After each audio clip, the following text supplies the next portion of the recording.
our tutorial on the CALC Summer and Fall Microgrant Program. We're going to give you a little rundown today of the CALC Microgrant Program and the goals and the eligibility for it, and give you some ideas of some sample projects. And then we're going to spend most of the time walking through the application process and helping you understand what we're looking for, what you need to apply, and then how we can help you fill it out. And then last but not least, an evaluation survey that we'll have. So I'm Emily. I'm the Community Outreach Coordinator with the Denver Streets Partnership. We're one of the organizations that helps put on the CALC Microgrant Program. CALC, you might be asking, it stands for the Community Active Living Coalition, and they are a part of the Denver Department of Transportation and Infrastructure. And we all work together as well with the Trust for Public Lands to evaluate these applications and helps provide technical support to put out these awesome microgrants that you guys come to us with. So next slide.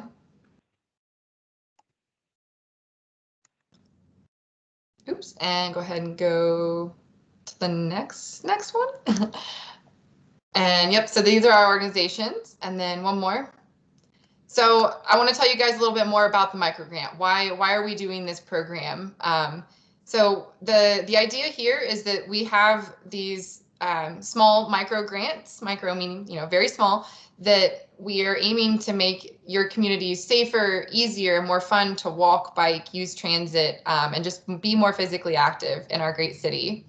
The idea here is that we want you to hopefully see an idea or a need in your community and want to try and solve it. And we're here to help provide that assistance so that these funds that we provide you can make whatever great event or program or project you put forth a success.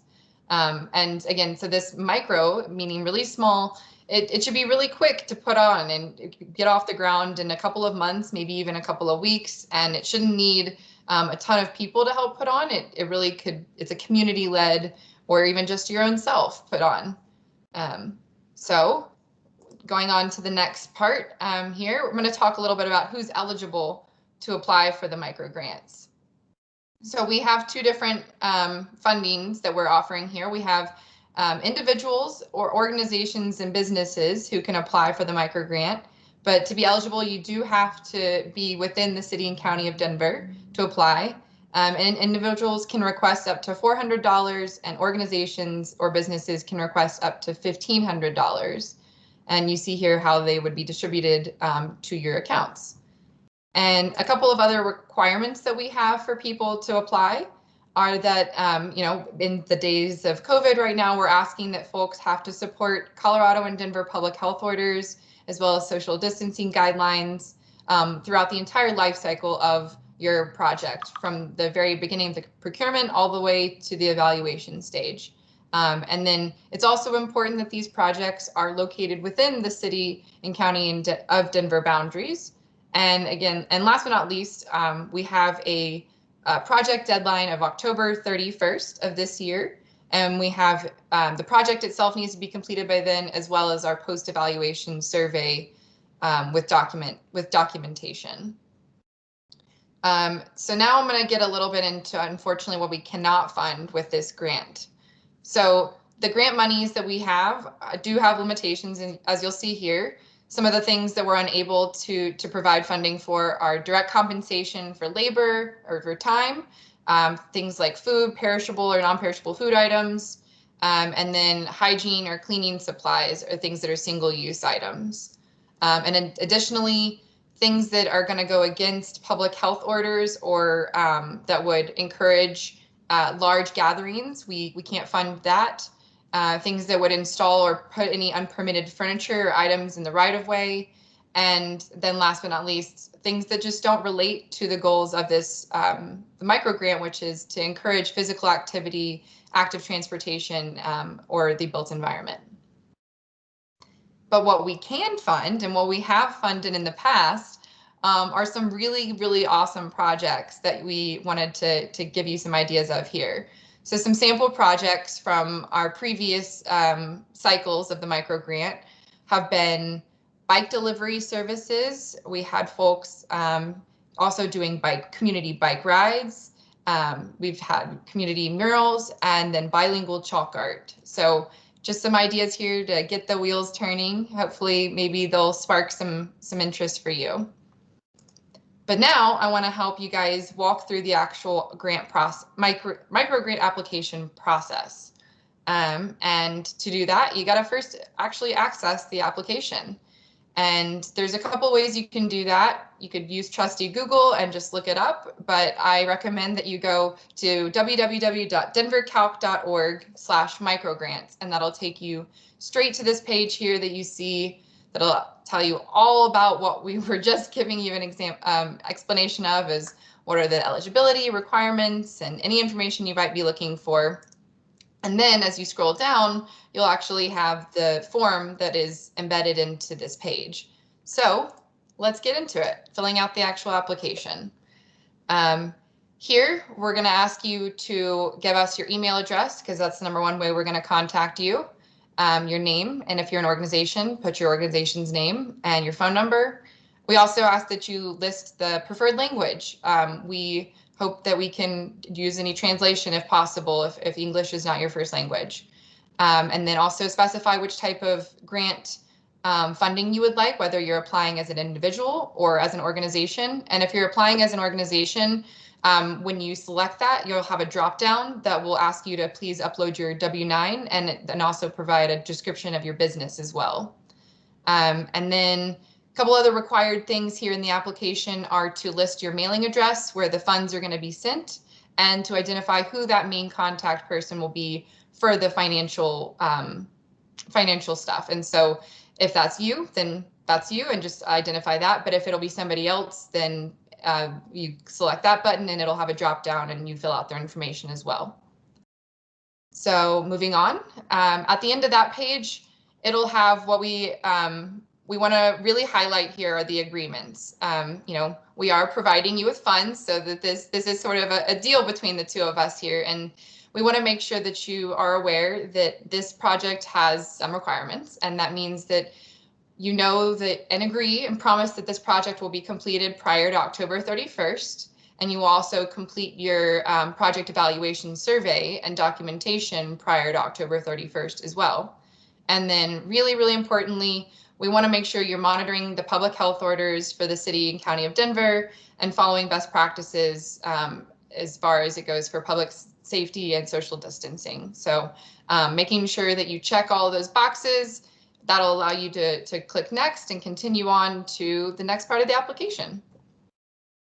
So the actual fun part in my mind is the getting to know what you want the money for. And so here we ask you to identify the name, how we'll publicly refer to your project, and then the neighborhood or location in which this project or event that you're going to be hosting will be in. So whether it's a specific neighborhood or specific park, whatever that may be, please identify it.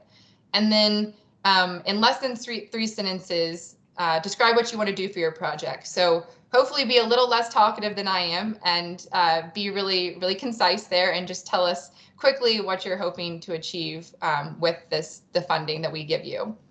And again, then the funding request here asked you to break down the budget. And so we remind you $400 for individuals, $1,500 for organization, and help us identify what that would look like. Or sorry, that funding actually, that'll just be you telling us which one how much funding you're looking for. A little later on in the feasibility, we'll ask you to break down that. So then next we have the community buy-in. And I want to highlight here, actually, when we start breaking it into these more specific goals, we have a rubric that we provide on the microgrant website page that you can reference and make sure you're hitting all of those goals as best you can so that we can fund your project. And this rubric here helps us score, making sure that your project is in line with our values. And so here with the community buy-in, we're asking you in 1,000 characters or less to explain how your project fills a need in your community. And so here's some sample questions that you can ponder as you're answering that, which is, what strategies do you plan to use to engage people through your project? Have you been engaging with your fellow residents or other businesses in your neighborhood for this idea? And then why do you feel like this project is needed in your community? Moving on, a really important one is the feasibility here.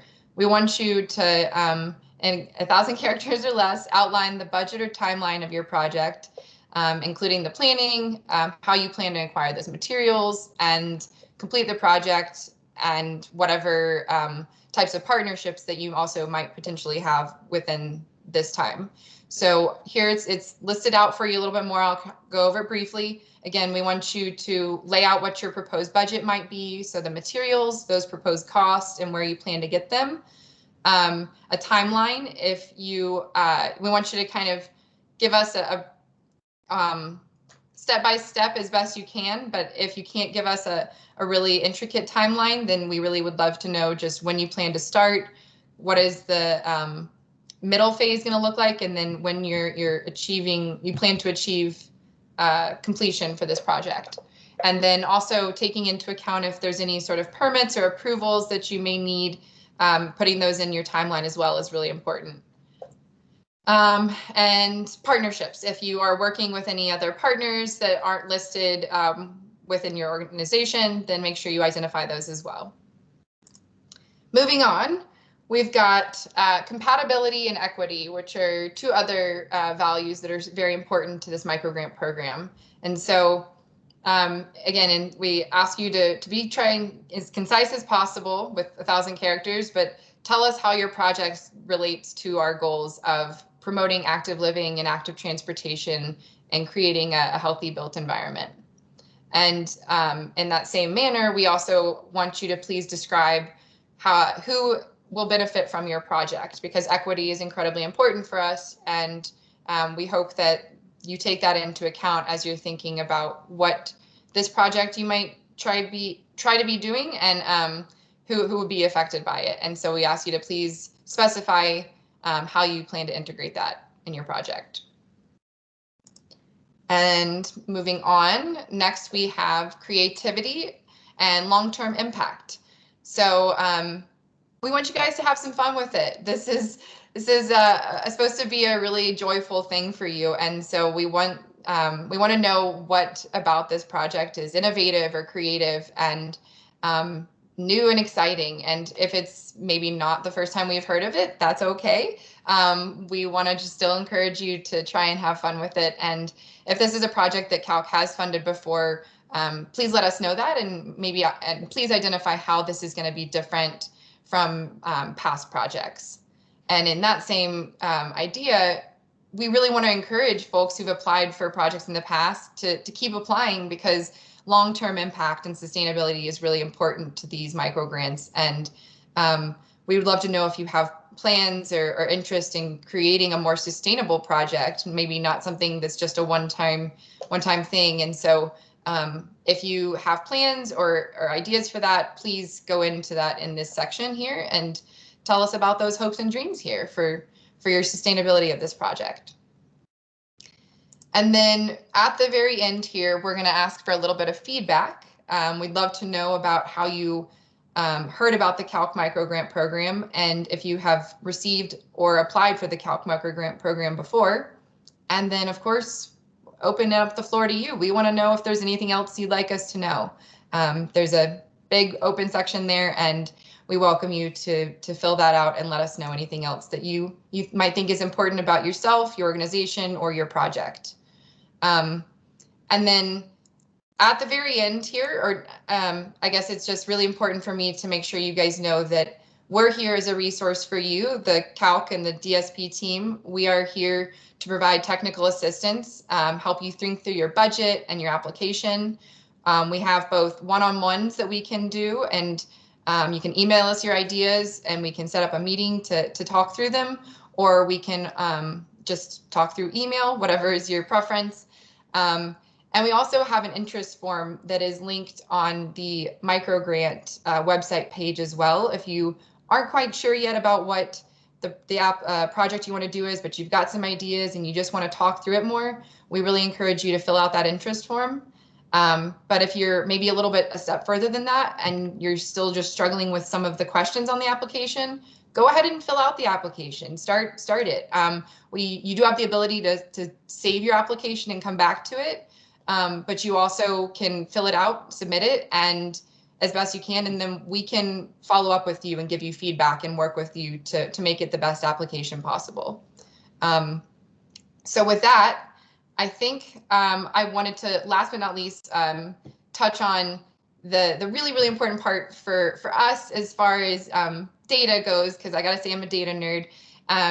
It's really important that we have a way to evaluate this process and this program. And so we're asking everyone to please be sure to document the work along the way, take pictures, make sure you're taking note of any metrics, or if you meet anybody that has a great quote or a great anecdotal story to tell you, make sure to take note of that and share those with us at any time, but also make sure to share those with us in our post-evaluation survey that we'll be sending out that needs to be completed before October 31st, which is a reminder when the project that you hopefully will be funded for will also need to be completed. So with that, that is everything hopefully you should need to know about the CALC Micro-Grant program, and we can't wait to see your application. Thanks.